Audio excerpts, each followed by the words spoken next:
I don't think Ukraine is going to be abandoned, but I think for years, again, it was the same thing as the last answer, which is, well, we want to attack Russia. We want to do this. Well, when it comes to actually writing a check ourselves, no, the U.S. is going to do it.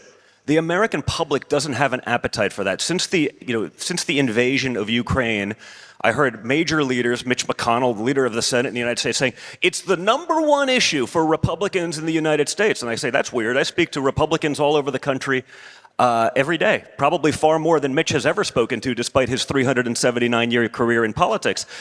I did that on a weekly basis, and I surveyed people at every talk I did. It got to the point where it was probably well over 200,000 Americans that I spoke to directly.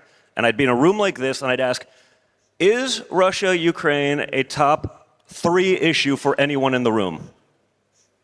Nothing. Is it a top 10 issue for anyone in the room?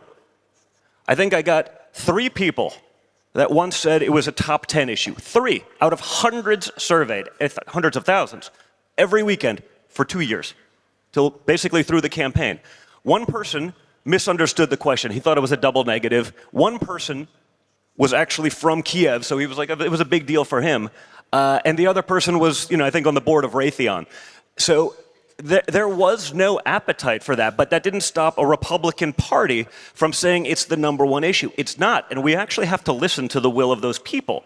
So we want peace, we want to stop the death, but I even saw that yesterday where, on this very stage, what was the idea for Europe, who is on the border of Ukraine, who has much more at stake if this happens? Well, our plan is to win economically when pressed on the issue. How are you going to do that? Well, we're just going to wait for Russia to go bankrupt. That's not a plan. That's not an idea. The gentleman from Spain was a lovely guy. I saw him last night later on at the forum, but Spain was putting in 2.2% rather than the 5% required by NATO, because my father actually wanted people who are the biggest stakeholders to get into the game.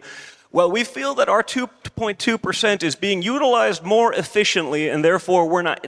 That's not an answer.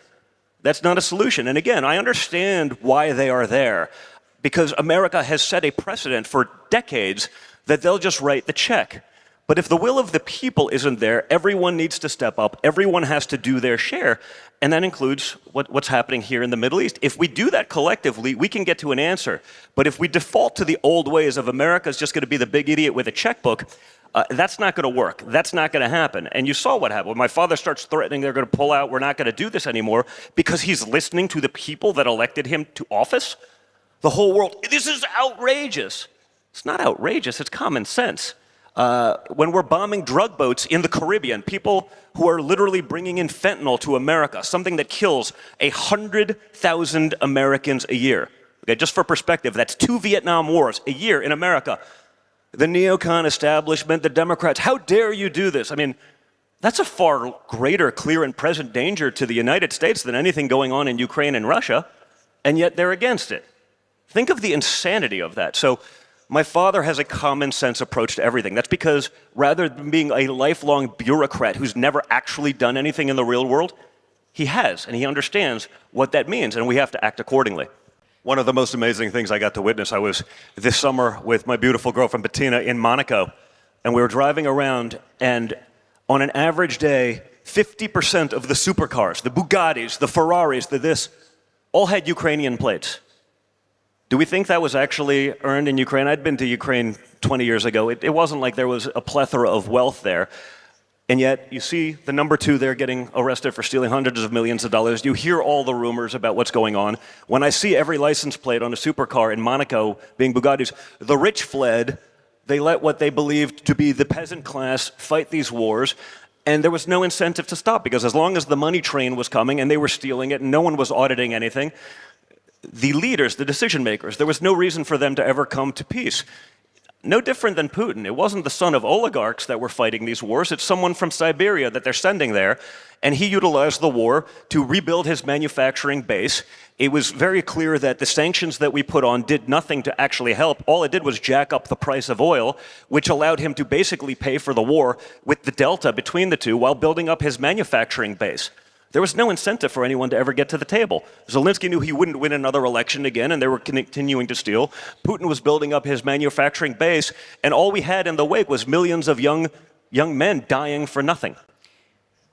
I mean, obviously, Ukraine has a massive corruption issue, and as you say, it was a far more corrupt country than Russia, as delegated by the United States government prior to this war. But then, because of the war, and because he's one of the great marketers of all time, Zelensky became a borderline deity, especially to the left, where he could do no wrong. He was beyond reproach.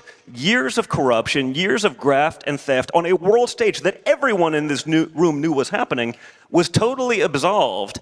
And it's ridiculous. We're not dealing in reality. But is your hunch that President Trump is going to walk away?